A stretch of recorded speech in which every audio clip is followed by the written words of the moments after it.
Euh, voilà, un petit message. Donc, Ronan, je vous laisse la parole.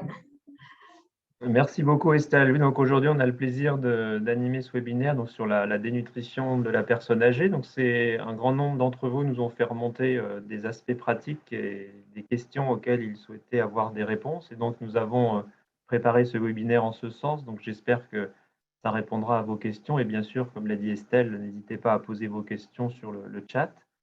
Donc, on a aujourd'hui la chance d'avoir deux spécialistes de la nutrition en gériatrie. Donc, le professeur Agathe Reynaud-Simon, qui est professeur de gériatrie à la PHP, donc à Paris, à l'hôpital Bichat. Et puis ensuite, nous aurons Gwenaël Sost, qui est médecin, praticien hospitalier en gériatrie et membre du clan du CHU de Rennes. Donc, sans plus attendre, je vais te laisser la parole, Agathe. Merci encore une fois d'accepter. Alors, j'ai oublié de dire qu'Agathe était aussi présidente de la Fédération française de nutrition. Elle a des tâches importantes au niveau national. Elle également, elle a été la coordinatrice des recommandations sur les nouveaux critères diagnostiques de la dénutrition chez la personne de 70 ans et plus sous l'égide de l'HAS. Donc, merci Agathe d'avoir accepté de nous parler aujourd'hui. Donc, donc de nous représenter de manière synthétique les recommandations du diagnostic et puis surtout de nous parler des recommandations actuelles de prise en charge de la dénutrition chez la personne âgée, que ce soit en court séjour ou en EHPAD, mais peut-être plus focalisé sur l'EHPAD, puisque je crois qu'il y a beaucoup de nos participants aujourd'hui qui travaillent plutôt en EHPAD. Merci beaucoup, Agathe. Merci à vous, merci pour l'invitation. C'est un plaisir de travailler avec le CAF Bretagne et c'est un plaisir d'être avec vous tous aujourd'hui.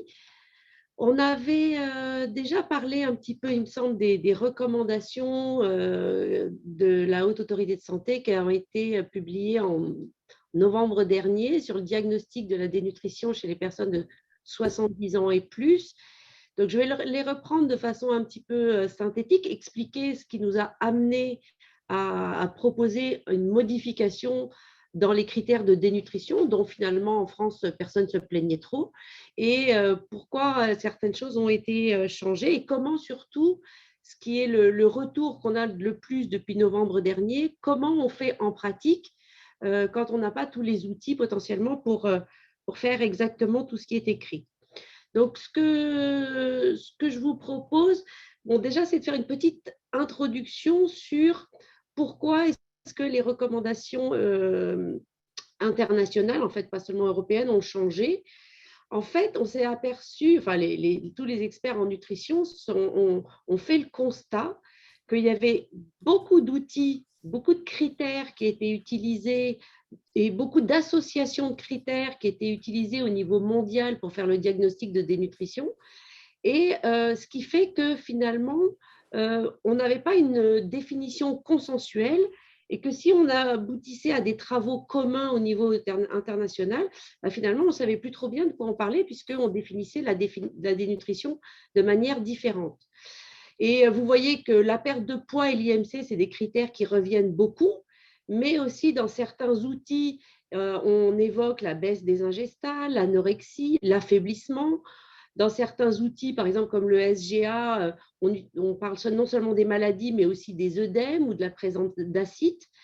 Dans certains autres outils, on utilise la masse non grasse ou la masse maigre ou la masse musculaire. Dans certains, la force musculaire. Et puis la biologie, surtout l'albumine, mais quelquefois aussi d'autres éléments biologiques. Donc à la fin, ça fait une énorme soupe de critères diagnostiques et on se dit, qu'est-ce qu'on va faire maintenant, il faut qu'on se mette peut-être tous au même diapason. Alors, ce consensus a abouti aux critères qu'on appelle les critères du GLIM.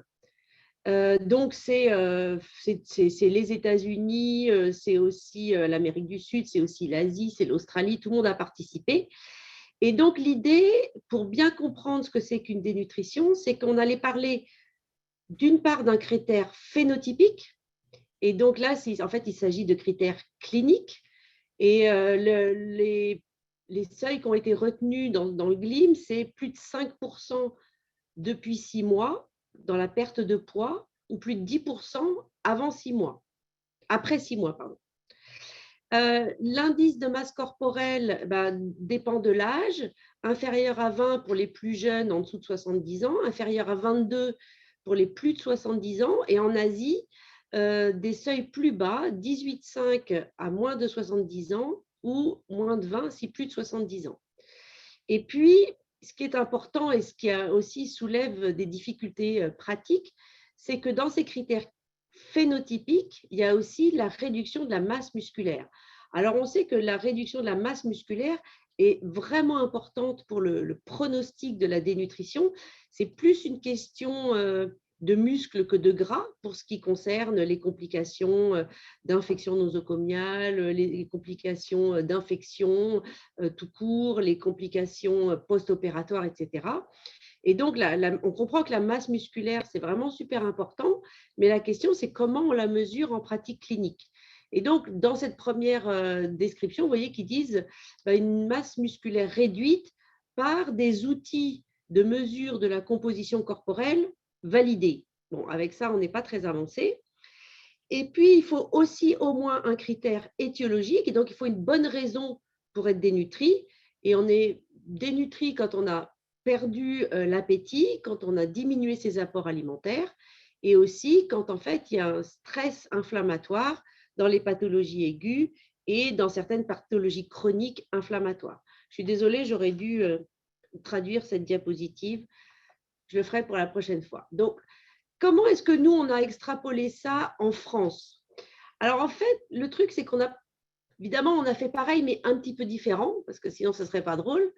Et donc, on a gardé les critères de seuil de perte de poids qui étaient finalement bien connus en France et bien acceptés, qui étaient plus de 5% en un mois, plus de 10% en 6 mois, et plus de 10%, donc ça a été ajouté, et ça c'est un point vraiment important, plus de 10% par rapport au poids habituel avant la maladie.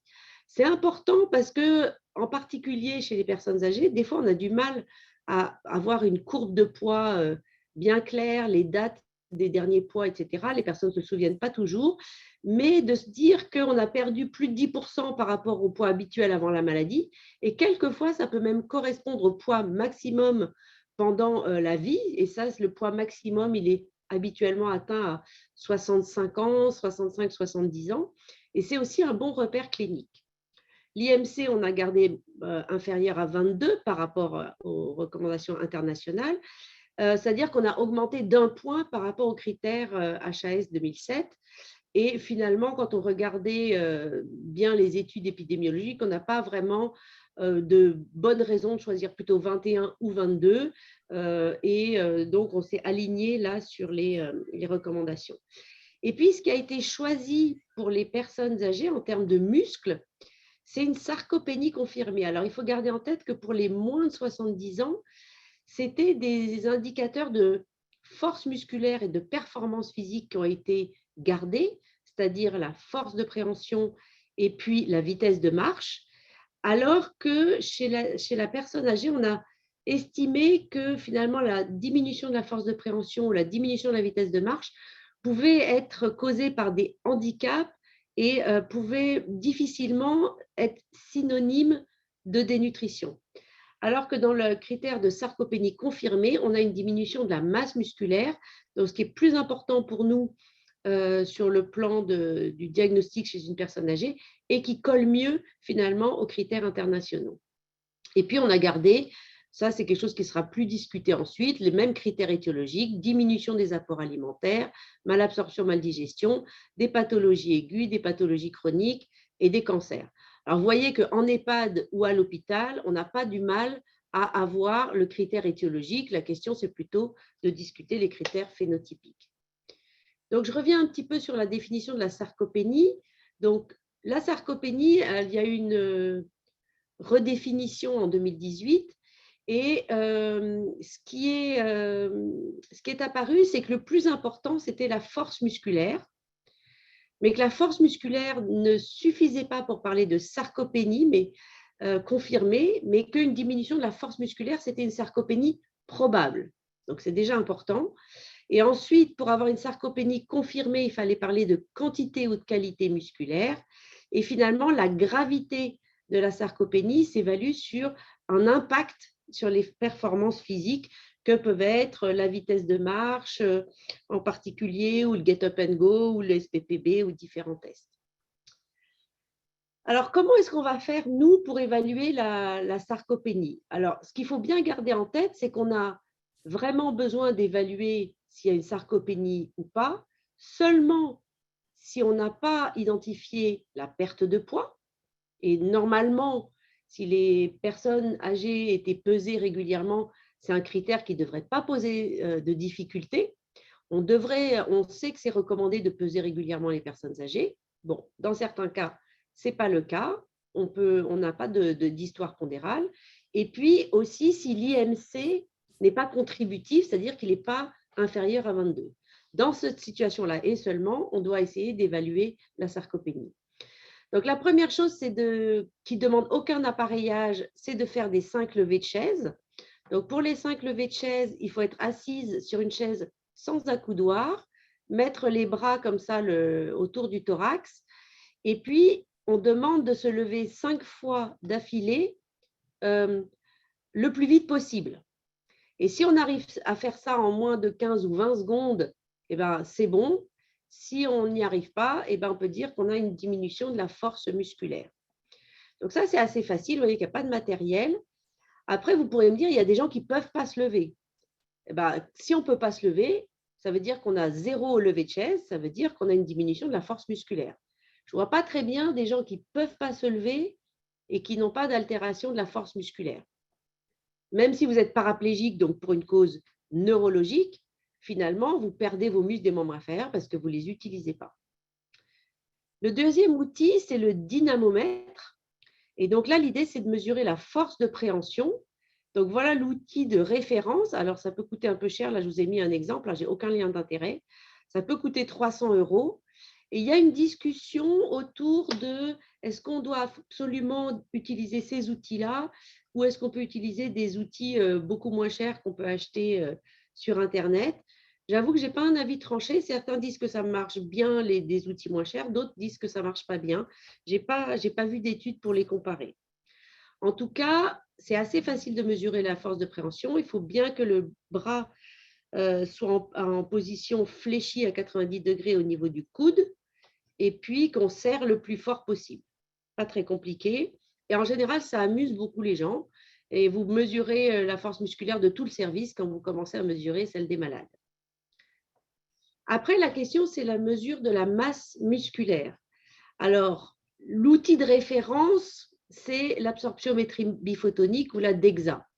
Et donc, ça, c'est vrai que ça demande une salle particulière parce que c'est un gros appareil, qu'il y a de l'irradiation un petit peu.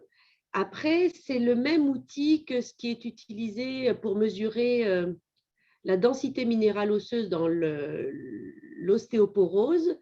Et finalement, il suffit d'ajouter un logiciel pour pouvoir mesurer aussi la composition corporelle. Donc là, il s'agit plutôt que de disponibilité dans le grand public ou à l'hôpital, il s'agit surtout de s'équiper correctement. Pour l'EHPAD, c'est sûr que vous n'allez pas avoir accès à une DEXA.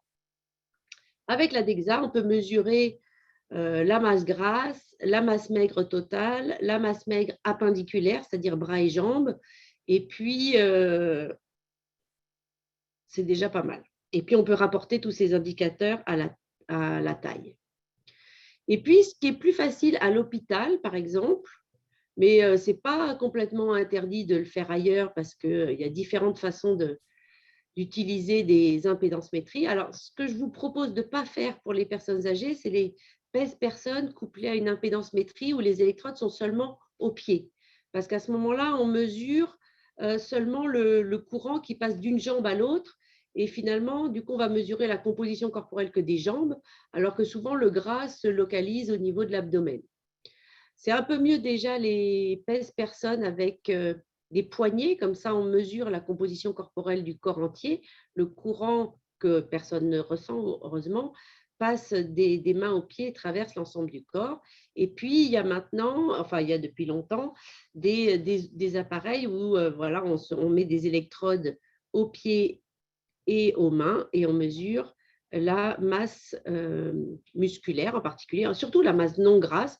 Et là, vous voyez par exemple un exemple de résultat où on a le poids total et puis qui est alors où est-ce que je me retrouve là? Taille, poids haut, poids masse maigre, masse, etc. Poids 69 kg. Et donc, voilà un peu la répartition des graisses avec ces résultats. Alors, qu'est-ce qu'il y a dans les recommandations de l'HAS? Donc, une association de la force musculaire avec une diminution de la masse musculaire. Et là, il y a des critères. Donc, je vous ai parlé des 5 levées de chaise. Si on le fait en plus de 15 secondes, eh ben, ce n'est pas bon. La force de préhension, si on fait moins de 16 kg chez une femme et moins de 27 kg chez l'homme, ce n'est pas bon non plus. Et la masse musculaire, alors là, je pense qu'on va être obligé de retravailler sur ces critères-là dans une prochaine publication. C'est prévu pour 2023. Là, ce qui a été seulement mentionné, c'est la masse maigre appendiculaire, c'est-à-dire la masse musculaire des bras et des jambes en kilos chez la femme et chez l'homme. Et puis, si on rapporte à la taille au carré, on a aussi des seuils ici.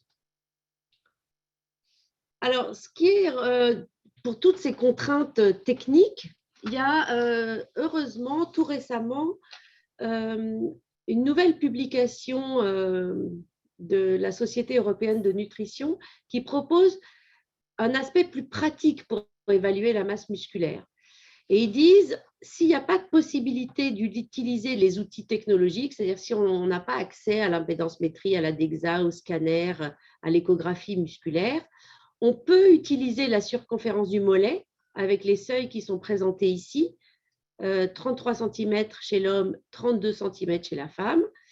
La circonférence brachiale, dans le Mini Nutritional Assessment, on utilise 22. Et puis l'examen clinique, si vous authentifiez une amyotrophie, alors évidemment, les amyotrophies, on les voit quand elles sont assez importantes, mais cliniquement, ça se voit. Et bien à ce moment-là, vous pouvez dire, ben oui, ce monsieur, il n'a plus de muscles. Donc, en fait, l'idée, ce n'est pas trop de se laisser bloquer par l'aspect technique de la chose, mais essayer de se rendre plus sensible et plus pratique avec des outils anthropométriques. Le diagnostic de dénutrition sévère, c'est la même chose avec des seuils plus élevés, 10% en un mois, 15% en 6 mois, 15% par rapport au poids habituel avant la maladie, l'IMC à 20. Et puis, vous voyez que l'albumine, elle arrive seulement ici. Et le groupe a décidé de ne plus parler d'albumine parce que finalement, l'albumine n'est pas un très bon témoin de la dénutrition dans le sens où ce n'est pas associé au compartiment physique, pas associé à la masse grasse, pas associé à la masse maigre, pas associé aux apports alimentaires, pas associé aux apports protéiques. Et donc, il reste un critère de sévérité.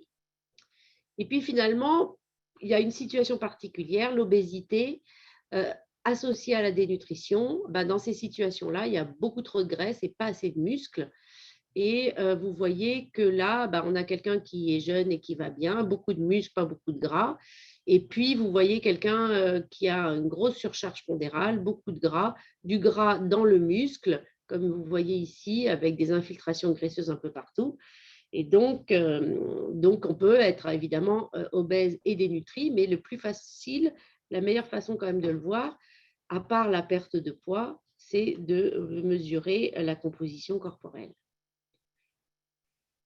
Alors, dans la prise en charge, juste les grands principes avant que ma collègue prenne la suite, c'est surtout sauver le muscle. Sauver le muscle, il faut suffisamment de protéines, il faut suffisamment d'énergie et puis il faut de l'activité physique, voilà, du vélo, de la marche, etc. Et puis, on n'oublie pas que pour sauver le muscle, on a aussi besoin de vitamine D. Il y a des récepteurs à la vitamine D dans les muscles et les grandes carences en vitamine D s'accompagnent de faiblesse musculaire. Donc, supplémenter en vitamine D, c'est quand même une chose qui est très facile à faire, qui n'est pas cher. Et donc, c'est dommage de perdre de la puissance musculaire à cause d'une carence en vitamine D. Évidemment que cette prise en charge, elle doit être le plus précoce, évidemment, possible. c'est plus facile d'intervenir et on a plus de probabilité d'être efficace quand on dépiste précocement et qu'on prend en charge précocement. Le dépistage, ça peut être le patient lui-même. On peut très bien, les gens savent très bien s'ils ont maigri ou pas. L'entourage peut s'en apercevoir. Les professionnels de santé peuvent s'en apercevoir. Et puis, on a des signes très simples, la perte de poids, la perte de force, la perte d'appétit, des assiettes qui ne sont pas terminées et il ne faut pas oublier que des situations cliniques favorisantes, des événements intercurrents peuvent aussi favoriser la dénutrition et c'est un bon moment pour peser. Et donc, prise en charge de la personne âgée en situation d'obésité ou pas d'ailleurs et dénutrie, améliorer la force musculaire, je mettrais ça en premier, hein, et la performance physique. Il faut encourager la mobilité, la kinésithérapie, l'activité physique adaptée. C'est majeur, hein, le pronostic qui va aux muscles. Il faut des apports énergétiques suffisants. Chez ceux qui ne sont pas trop gros et qui ont perdu du poids, on peut stabiliser puis envisager la reprise du poids. En cas d'obésité, on va d'abord imaginer une stabilisation du poids. Et puis, si les choses se passent bien sur le plan musculaire, qu'on améliore la fonction, que l'activité physique est possible, on peut imaginer diminuer très progressivement le poids dans les situations où les personnes sont très obèses, au-delà de 35, pour essayer de favoriser aussi la mobilité. Mais la perte de poids chez des personnes âgées, même en situation d'obésité, c'est quelque chose qui doit être vraiment réfléchi. Et les apports protéiques, vous les connaissez, entre 1 et 1,2 g kilo jour au démarrage, et puis on peut aller jusqu'à 1,5 g kilo jour en cas de dénutrition sévère. On n'oublie pas que la plupart du temps, on fait de la prise en charge nutritionnelle orale, avec des conseils nutritionnels enrichis, l'alimentation enrichie et des compléments nutritionnels oraux. Mais il faut savoir qu'on a des possibilités en cas d'échec et si la situation clinique y est favorable pour de l'alimentation entérale, tant que le tube digestif est fonctionnel. Et dans certaines situations où vraiment on ne peut pas utiliser la bouche, le tube digestif, on peut faire de l'alimentation parentérale.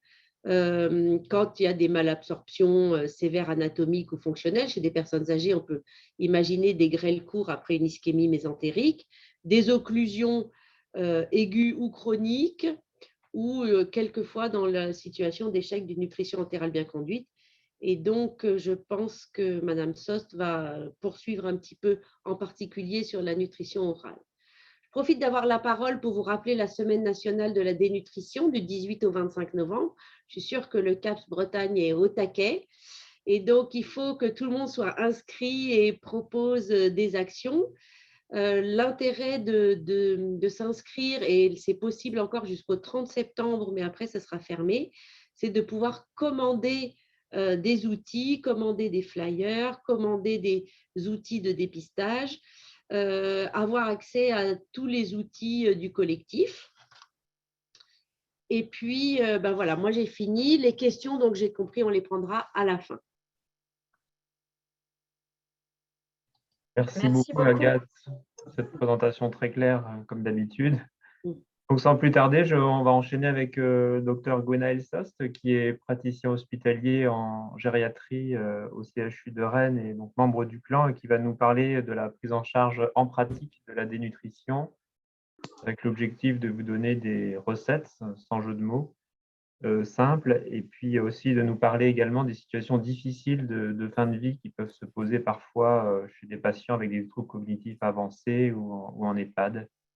Et on pourra ensuite discuter tous ensemble. Merci beaucoup, Gwenaël, d'avoir accepté l'invitation. Merci de l'invitation. Alors, attendez, parce que je suis un petit peu perdue. J'ai partagé mon écran, mais au milieu de ma présentation. Je pense qu'il suffit que tu reviennes. Ouais. Mon diaporama, tu le mets sur la première page, peut-être en mode de tri des diapositives. Échappe peut-être. Ah, ou précédent, oui, ça c'est pas mal. Voilà, hein, on va le faire comme ça. Là, comme ça, on ne perd pas le partage. Hop là, hop. Ben voilà. Là, tu repartages, je pense que ça va marcher.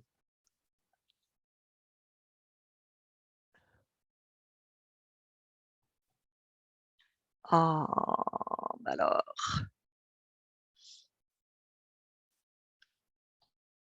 diaporama à partir du début, c'est mieux. Voilà, donc effectivement, je suis médecin gériatre au CHU et je vais essayer de vous parler d'aspects un petit peu pratiques de la prise en charge de la dénutrition chez le patient âgé. Donc, vous connaissez tous l'adage, mieux vaut prévenir que guérir. Donc, effectivement, la première étape qui va être primordiale, c'est d'essayer de prévenir. Pour ça, il faut revenir sur des règles de base d'une alimentation variée, équilibrée, adaptée aux goûts et aux habitudes alimentaires. Donc ça, c'est particulièrement important dans notre population qui n'a pas les mêmes habitudes que nous. Donc, ce que je dis toujours aux étudiants, le Big Mac, un jour peut-être, mais pour le moment, ça ne marche pas trop. Adapté aux capacités de mastication et de déglutition également. Pour ça, il va falloir lutter contre un certain nombre de fausses croyances sur lesquelles je vais revenir tout à l'heure. Maintenir une bonne hygiène bucco-dentaire, puisque c'est quand même bien par la bouche que les choses vont commencer. Donc, c'est souvent dans la bouche qu'il faut commencer à les regarder quand le patient ne s'alimente pas correctement. C'est les appareils dentaires, c'est la présence ou pas de dents, et c'est les mycoses buccales, ça qui vont être des éléments très importants aussi d'anorexie et de dénutrition. C'est retrouver le principe de base, c'est que pour nous, l'alimentation, ça reste quand même un plaisir. Donc, plaisir autour de la préparation, plaisir autour de la prise du repas. Et ça, ce n'est pas du tout anecdotique dans la qualité des aliments consommés. Favoriser l'activité physique, ce qui a déjà été dit, effectivement, c'est faire du muscle. Et pour fabriquer du muscle, il faut avoir des apports en protéines, mais avoir également de l'activité physique. Et dans les éléments cliniques importants, c'est la surveillance du poids, puisqu'on a vu que finalement, de façon très simple, c'est bien la perte de poids qui va souvent être le premier marqueur de dénutrition. Alors, parmi les fausses croyances, il y a le c'est normal de moins manger quand on vieillit. Ben non, finalement, les besoins sont globalement les mêmes chez une population âgée à activité physique identique. Donc, il y a des besoins qui restent importants, donc 25 à 30 kilocalories par kilo et par jour, avec des apports en protéines suffisants de l'ordre d'1 gramme qui vont augmenter dans le contexte de la dénutrition. Deuxième idée fausse, c'est normal de perdre du poids quand on vieillit. Là encore, non. Certes, il y a une sarcopénie physiologique, donc de façon physiologique, on perd de la masse musculaire. Ça va être majoré par la sédentarité qui est plus fréquente chez le sujet âgé, mais surtout parce qu'il y a de nombreuses situations à risque. Donc, il y a plus de dénutrition chez le sujet âgé, certes, mais ce n'est pas normal pour autant. Il ne faut pas trop manger le soir, donc là, c'est le problème crucial du jeûne nocturne. Donc, je vous rappelle que la machine, elle a besoin de carburant pour fonctionner, y compris la nuit, et que si la machine n'a pas suffisamment de carburant, elle va aller puiser dans ses réserves, c'est-à-dire dans sa masse maigre, dans sa masse musculaire, pour faire tourner la machine. Donc ça, c'est facile à dire, c'est beaucoup plus compliqué à faire. Ça veut dire essayer de retarder au maximum le repas du soir, proposer une collation s'il y a des gens qui se réveillent le soir ou qui se réveillent la nuit. Par contre, il ne s'agit pas d'aller réveiller les gens pour leur donner à manger, mais profiter des occasions de déambulation nocturne ou autre, et puis veiller à avoir des apports suffisants en glucides complexes le soir pour permettre justement d'avoir du carburant pour la nuit. L'autre grand ennemi à combattre, on va dire, sont tous les régimes divers et variés. Alors, le sans sel, sans sucre, en général, c'est le docteur qui l'inflige. Le sans lait, sans graisse, sans gluten, là, ça commence à devenir une habitude des patients qui est un petit peu problématique. Donc, la petite balance, je vous la remettrai sur plusieurs diapositives. Il y a un moment où il faut être très pragmatique. Il ne faut pas se demander, il mange bien, il ne mange pas bien. Globalement, s'il perd du poids, c'est qu'il a des apports qui sont insuffisants par rapport aux besoins. Moi, avec les patients, c'est vraiment comme ça que je leur explique. Vous perdez du poids, vous me dites que vous mangez bien, peut-être, mais en tout cas, vous ne mangez pas assez pour combler vos besoins. Donc, le dépistage, c'est vraiment surveiller le poids, les apports alimentaires et surveiller la sarcopénie sur des éléments simples qui vous ont été décrits, de force musculaire, de circonférence du mollet ou éventuellement de levée de chaise. Repérer les situations à risque et les corriger. Donc là, c'est vraiment important. Ça va être toutes les situations qui vont amener de la difficulté à la préparation ou à la prise des repas. Donc, ça peut être de la neurologie, du tremblement, du syndrome extrapyramidal, de l'hémiparésie. Ça peut être de la douleur, ça peut être du déficit articulaire. Globalement, c'est de la dépendance vis-à-vis d'une tierce personne pour les repas. C'est tout ce qui est cognitif ou thymique. J'ai plus envie de me faire à manger ou je ne sais plus me faire à manger ou je ne mange plus à des horaires corrects. Les troubles bucco-dentaires, je vous en ai déjà parlé. Les régimes restrictifs également. Le docteur a aussi un petit nettoyage à faire souvent sur la polymédication qui va avoir un impact sur l'alimentation. Et puis après, c'est corriger et rechercher toutes les pathologies aiguës responsables de dénutrition, tout ce qui est de la dénutrition endogène, cancer, infection, plaie. Et ensuite, si on a mis en évidence, on va traiter la dénutrition. Donc pour ça, en règle générale, on commence par la partie enrichissement, puis en cas d'échec, on passera aux compléments nutritionnels oraux.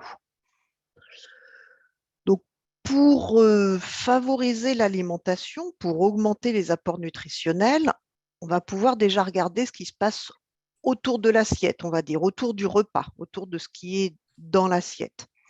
C'est essayer d'adapter l'aide humaine, s'il y a besoin d'aide pour faire les courses, pour préparer les repas, ou s'il y a besoin d'une présence au moment du repas. On sait que le portage de repas, c'est très bien, mais attention, si vous avez des gens qui ont des troubles cognitifs et qui ne vont pas être en capacité de manger à l'heure dite, ça ne va pas marcher. Donc, il faut trouver la bonne solution. Essayer de privilégier un environnement agréable, calme. Sur la présentation des plats, on va pouvoir, là aussi, avoir des choses plus appétantes que tout le monde est d'accord pour dire que le plateau hospitalier d'antan, qui était franchement très monochrome, tout se mélange, c'est pas très agréable. Il faut essayer effectivement de jouer sur la présentation. Et puis après, pas oublier tout ce qui est aide technique, les tapis antidérapants, les couverts à gros manches pour faciliter l'appréhension, les contrastes de couleurs pour pouvoir faciliter en cas de déficit visuel, de DMLA. Vous avez là une assiette avec un rebord qui permet de pousser les aliments contre le rebord pour éviter que les aliments dépassent de l'assiette. La dernière image que je vous ai mise, c'est le verre échancré. Alors là, on est plus sur le problème des fausses routes et des troubles de l'hydratation, mais qui sont très souvent associés également. Ensuite, on va s'intéresser à ce qu'il y a dans l'assiette.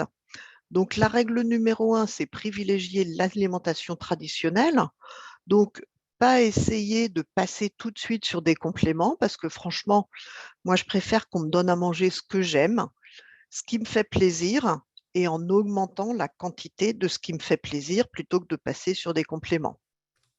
On enlève tout ce qui est régime restrictif, sauf s'il y a vraiment une justification médicale claire, mais finalement, on a de plus en plus d'études montrant qu'il n'y a pas de bénéfice, y compris en insuffisance cardiaque, d'avoir des régimes sans sel strict ou autre.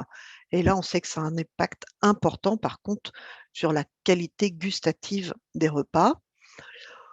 On fait attention à l'adaptation des textures, sur les capacités de mastication, de déglutition.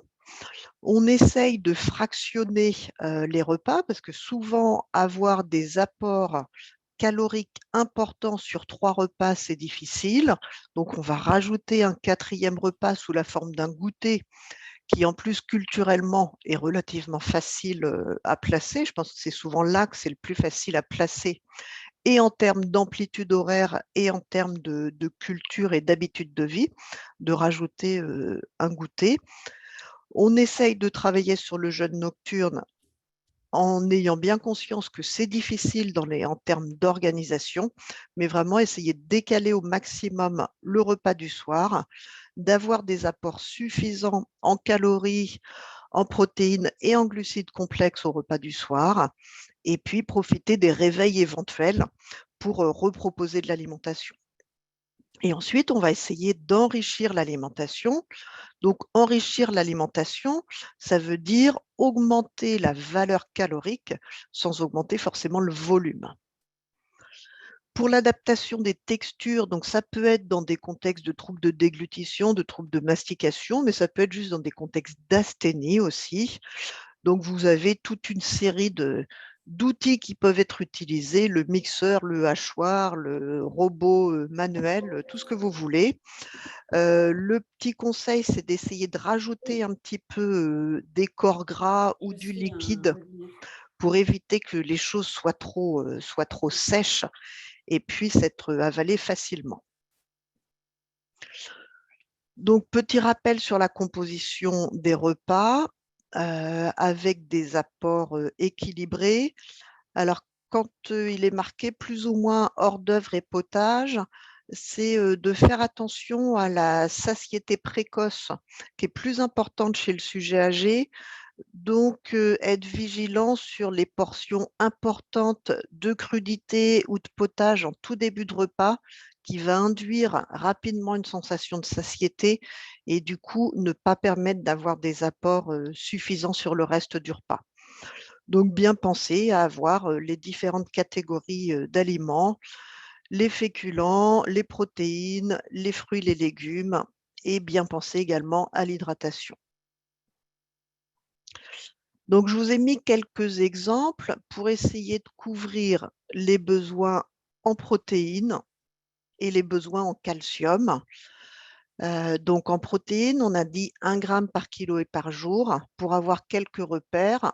Les sources de protéines classiques, c'est la viande, les œufs, le poisson. Il faut savoir qu'il y en a également dans les produits laitiers.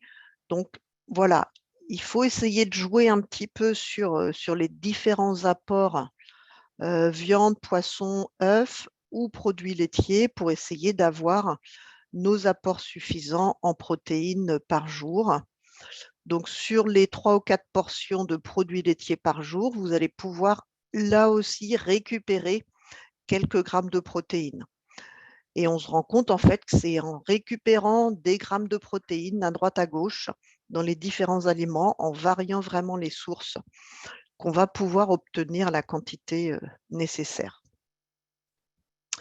Alors, une autre diapositive pour remontrer un petit peu les autres sources de protéines. Alors, j'avoue que chez le vegan, réussir à avoir 60 grammes de protéines, quand on voit 5 grammes de protéines non d'origine végétale, c'est possible. C'est possible, mais ça va finir par faire des apports extrêmement importants. Donc, je pense que c'est assez compliqué. Autant l'anorexie sur la viande ou le poisson, c'est non exceptionnel. Donc ça fait partie des choses qu'il faut réussir à contourner. Je vais vous donner un exemple de recette. Autant aller sur du vegan pur et dur, ça me paraît franchement difficile d'avoir les apports suffisants. Donc l'enrichissement des repas, on en revient à la balance de tout à l'heure. À partir du moment où vous avez une perte de poids, c'est bien que vous avez un déséquilibre entre vos besoins et vos apports. Donc, si vos besoins augmentent ou si vos apports diminuent, il va falloir augmenter. Donc, pour ça, essayez d'enrichir. Essayez d'apporter davantage d'énergie, essayez d'apporter davantage de protéines sans augmenter le volume de nourriture. Donc, il faut privilégier les aliments riches, il faut enlever tout ce qui est produit allégé et il faut privilégier le lait plutôt entier.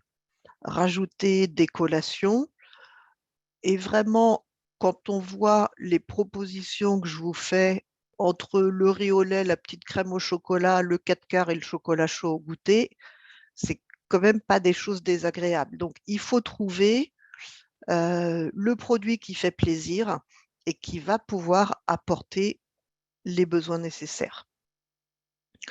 Donc, quand on enrichit, on va avoir besoin de protéines, on va avoir besoin d'énergie.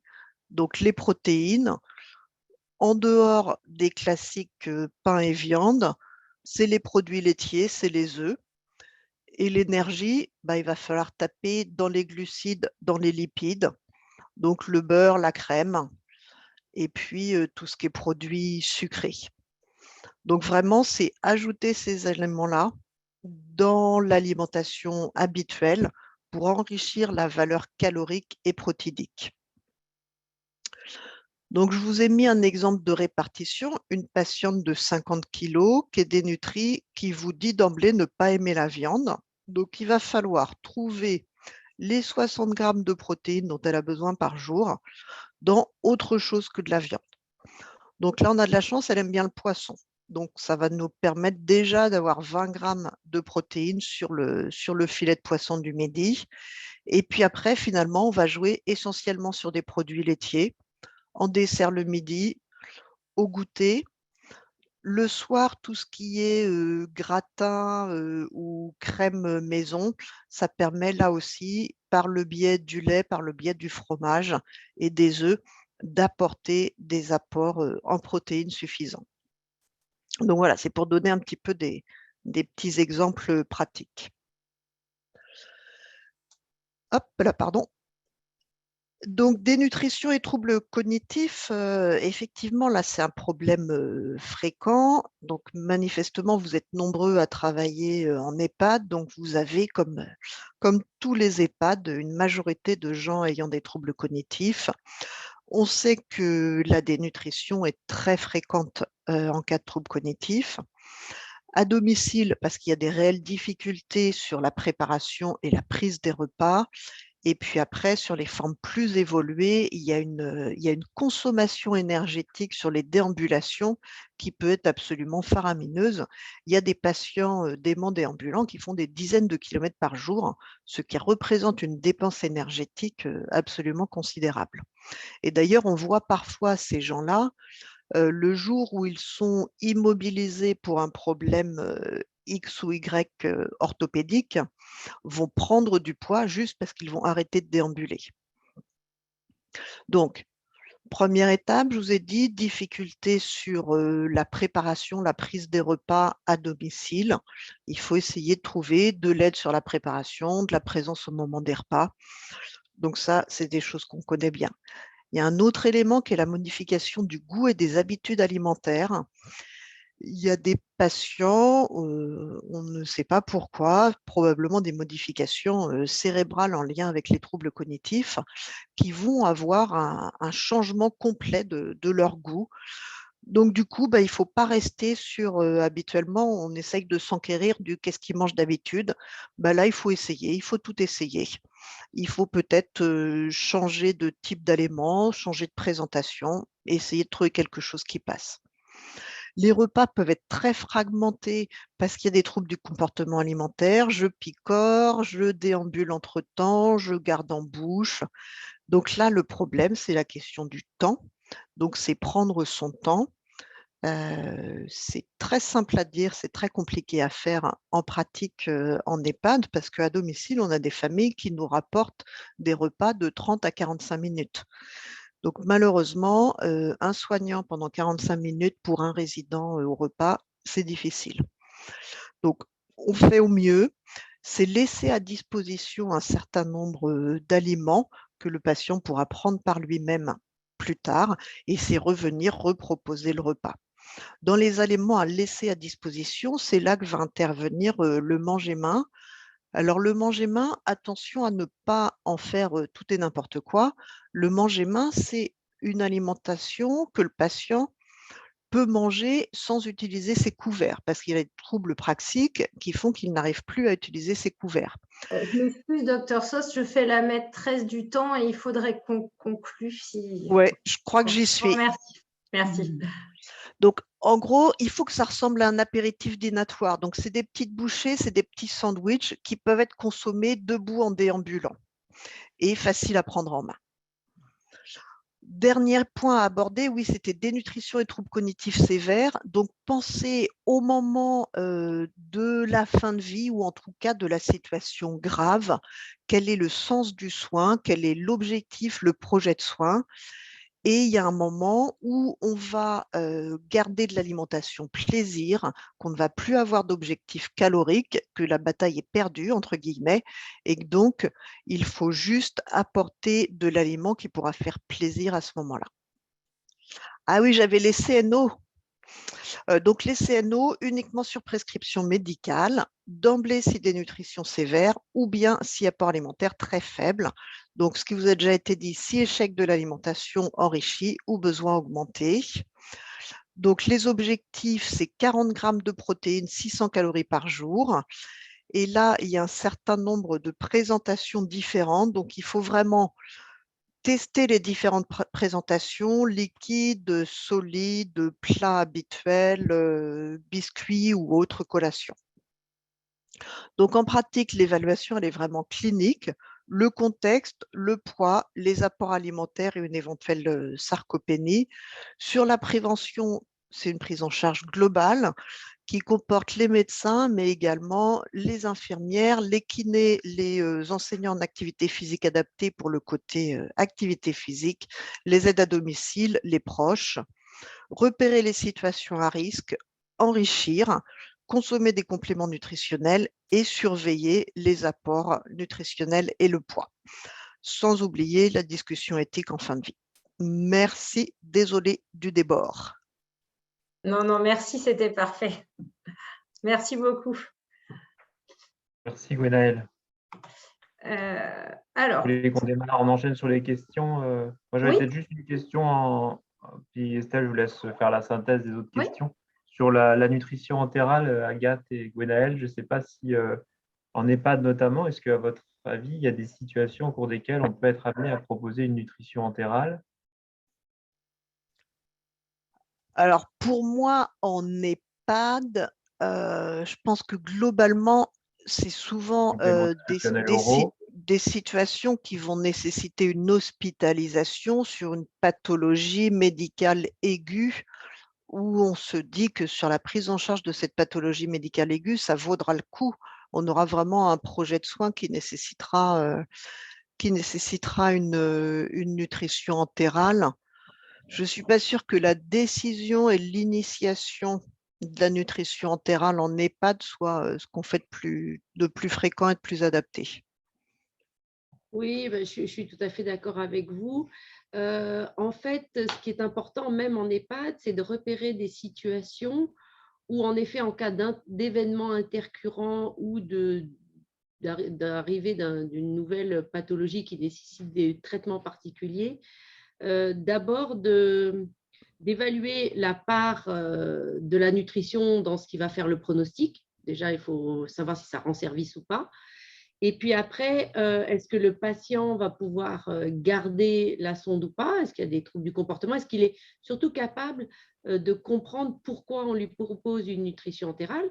Il n'y a pas de contre-indication à avoir une nutrition entérale, même si on a des troubles cognitifs modérés. À partir du moment où on comprend le projet et on l'accepte, pourquoi pas? Et finalement, après, je pense que c'est la loi. La nutrition entérale, elle doit être démarrée à l'hôpital et après potentiellement poursuivie à domicile ou en EHPAD. Il y a une question du bénéfice-risque, il y a une question de la compliance et après, il y a une question pratique de mise en place qui devrait être à l'hôpital. À mon avis, c'est ça. Ce n'est pas exclu. En réalité, ça ne se fait pas beaucoup, hein. Mais il faut se garder ça sous le coude. Ça peut rendre service à certaines personnes. Très bien, merci. Merci. Alors, on a surtout des questions sans surprise qui tournent autour du diagnostic et principalement des questions de force musculaire et de masse musculaire. Avec quelques questions pratico-pratiques sur les tests, par exemple, du hand grip, de levée de chaise. Est-ce que c'est certains professionnels qui sont habilités à les faire? Est-ce que n'importe quel professionnel peut les faire en pratique? En pratique, toutes les personnes qui sont potentiellement habilités à lever un malade d'un fauteuil peuvent le faire pour ce qui concerne les levées de chaise.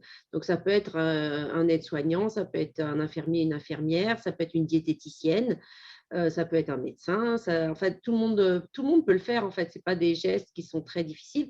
Évidemment, en prenant la précaution que la personne ne tombe pas potentiellement. Mais ça, c'est vrai pour les actes de la vie courante aussi, quoi. Donc, ça, ce n'est pas un problème. La force de préhension, c'est pareil. Il faut juste bien connaître le protocole pour que ce soit fait dans des bonnes conditions. Il faut faire 3 mesures, la meilleure de 3, que le bras soit bien positionné, le bras contre le corps, le coude plié à 90 degrés. Et voilà. Non, il n'y a pas de… Alors, ce qui est fait, ce qu'on est en train de monter, c'est dans certains hôpitaux de jour où ce sont des infirmières ou des infirmières en pratique avancée qui font ça aussi, des évaluations un peu globales qui comprennent les levées de chaise et la force de préhension. Concernant les aspects pratiques de la mesure de la force musculaire, j'en profite pour rappeler que sur le site de la Société francophone de nutrition clinique et métabolisme, SFNCM, vous avez des fiches pratiques qui vous indiquent comment faire la mesure de la préhension, exactement comme Agathe vient de l'expliquer, mais en image, vous avez une charte graphique et c'est un outil qui est tout simple que vous pouvez imprimer et télécharger et distribuer dans vos unités. Et vous avez la même chose pour la bioimpédance-métrie. Oui, je vais vous mettre je suis en train de chercher en parallèle, je vais vous mettre le lien dans la discussion. On a une question plus précise sur la mesure de la masse musculaire par la circonférence là, du mollet et du bras, comme vous avez montré là sur les données de l'ESPEN 2022. Est-ce que c'est le cumul des deux? Enfin, est-ce qu'il faut faire les deux et le mollet et le bras, ou est-ce qu'un seul se suffit à lui-même? Alors, le mieux, c'est de faire le mollet, et le mollet se suffit à lui-même. Après, dans des situations où il y a des œdèmes, par exemple, où c'est difficile de mesurer le mollet correctement, à ce moment-là, on va faire la circonférence du bras. Et il faut privilégier le mollet parce que, en fait, la masse musculaire des membres inférieurs, elle est très importante pour la mobilité et du coup pour l'autonomie. Et donc, c'est vraiment aux membres inférieurs qu'on sait que c'est plus important d'aller voir les muscles. Mais bon, à défaut, on fait le bras. Okay. Et là aussi, vous devez avoir des fiches pratiques pour savoir comment les mesurer exactement. Pour le mollet, c'est très simple, c'est là où il est plus gros. Et il faut un mètre ruban, un mètre de couturière, vraiment tout simple, tout simple. Donc là, ça coûte vraiment pas cher. Et on avait une question justement sur la personne présentant des troubles cognitifs, comment évaluer en fait la sarcopénie dans ces cas-là chez un patient ou un résident qui ne comprendrait pas les consignes de levée de chaise ou même d'utilisation d'un hand-grip. Alors, c'est sûr que là, ça va être des situations un peu d'obstacles à faire les choses exactement comme dans les règles. Mais en réalité, ce qui est important, c'est pour le patient, c'est est-ce qu'il est capable de se lever seul d'une chaise? Est-ce qu'il est capable de marcher? Est-ce qu'il est capable de porter quelque chose? Et déjà de l'observer dans ses activités de la vie quotidienne, ça va pouvoir vous renseigner sur la possibilité d'une sarcopénie.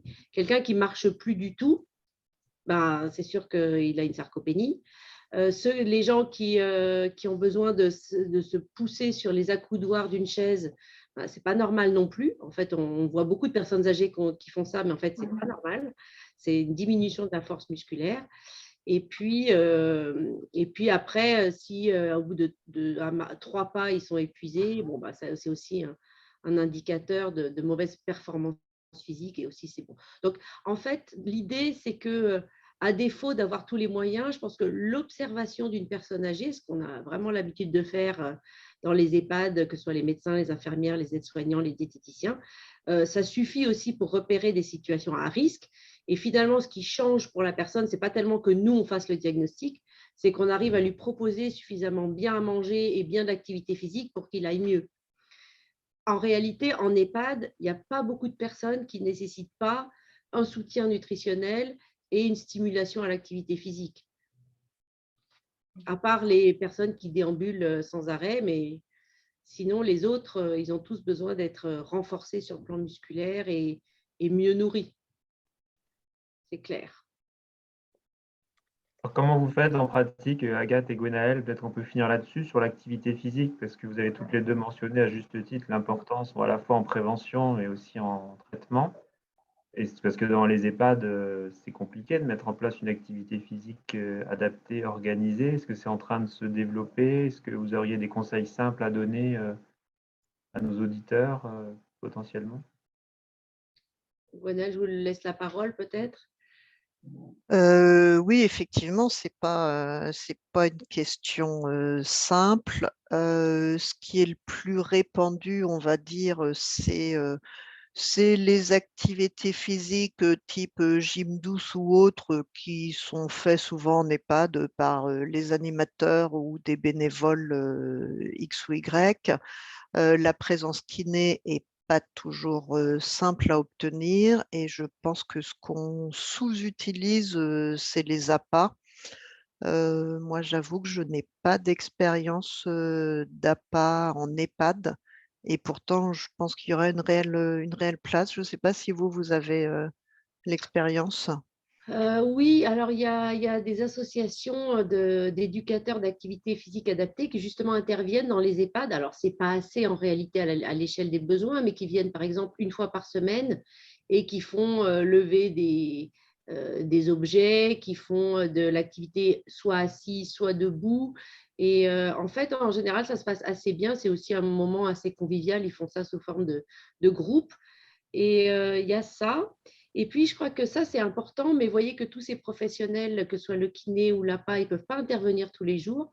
En réalité, peut-être le plus important et ce qui ferait aussi une différence vraiment pour la personne, c'est encourager la mobilité au quotidien, c'est-à-dire pas aller de la chambre à la salle à manger en fauteuil, mais marcher, monter un peu et descendre les escaliers, tout ce qui fait partie de la vie courante, aller dans le jardin, revenir. Après, ça demande de la stimulation, ça demande un peu de personnel, ça demande de la motivation de la part de la personne âgée et du professionnel, de la famille, De la famille, oui. et aussi d'emmener en toilette au lieu de laisser des couches tout le temps. Enfin, c'est les activités de la vie quotidienne qui entretiennent au mieux l'ensemble. Mais je crois que le meilleur exemple de l'importance de la famille, de l'activité physique, de l'alimentation ou autre, c'est l'expérience Covid, où il y a eu quand même, dans les EHPAD hors Covid, il y a eu une prévalence de dénutrition absolument faramineuse parce que les gens étaient confinés en chambre, ils mangeaient tout seuls devant leur pauvre plateau télé et ils sortaient plus de leur chambre. Donc là, c'est sûr qu'en termes de sarcopénie, on a fait des miracles. Donc c'est un contre-exemple de ce qu'il ne faut pas faire. Donc ce qui est bien. Ouais, d'accord. Donc, oui, mais après, il faut peut-être finir sur une note positive. Mais on arrive en fin de webinaire. Là, vous n'avez pas un message positif Le mot de la se fin. servir de l'épisode Covid pour ne pas faire. Non, mais cela dit, c'est un message positif si on l'inverse. Oui, mais je pense que ce qui est important, c'est que chez les personnes très âgées, il y a beaucoup de dysfonctionnements qui ne sont pas accessibles à la thérapeutique. Si vous avez des troubles cognitifs évolués, bah, c'est quand même, quoi qu'il arrive, on ne va pas revenir en arrière. Quand vous avez une insuffisance rénale sévère, on ne va pas pouvoir revenir en arrière. En fait, la nutrition, c'est quelque chose qui est accessible aux soins. Quand on donne plus à manger et mieux aux personnes âgées, elles peuvent se renourrir. Et les muscles, quel que soit son âge, à plus de 100 ans, on est capable de refaire des muscles. Et donc, on n'est pas du tout perdant d'avance, au contraire. Et la vitamine D qui peut aider, j'ai bien relevé ça aussi. Oui, ouais. Mais il faut que toutes ces personnes-là soient supplémentées. En EHPAD, elles le sont Oui. actuellement, mais il Il n'y faut a même pas à doser, en fait. On supplémente tout le monde. Ouais, tout le c'est ça. monde. Très bien. Merci Estelle. Merci en tout cas Agathe et Gwenaëlle. C'était vraiment très très bien, très pratique. Avec J'espère que les auditeurs ont apprécié aussi. Estelle, peut-être je vous laisse le mot de la fin pour annoncer peut-être les futurs événements, la journée du 10 novembre et puis Oui, déjà vraiment, effectivement, un grand merci à la fois à vous qui êtes intervenus et à vous qui avez participé. Peut-être qu'on aura la chance de se retrouver pour d'autres webinaires. Et effectivement, les prochaines étapes pour le CAPS, où on retrouvera Ronan Thibault et Agathe Reynaud-Simon, c'est notre journée régionale alimentation-nutrition qui aura lieu le 10 novembre à Saint-Brieuc sur la thématique de comment fait-on pour mettre en pratique ces nouvelles recommandations. Donc, n'hésitez pas, il reste encore quelques places. Et puis, effectivement, nous serons aussi très actifs sur la semaine de la dénutrition. On proposera probablement des webinaires, même si on n'a pas encore fait le planning. Et nous vous proposerons aux établissements une analyse de pratique sur justement le diagnostic de la dénutrition chez l'adulte de plus de 70 ans. Donc, c'est pareil, vous recevrez les informations à ce sujet-là. Donc, merci à tous et puis à très bientôt, je l'espère. Et merci Estelle pour l'organisation. Avec plaisir. Merci. Au revoir à tous et bonne journée. Merci, au revoir.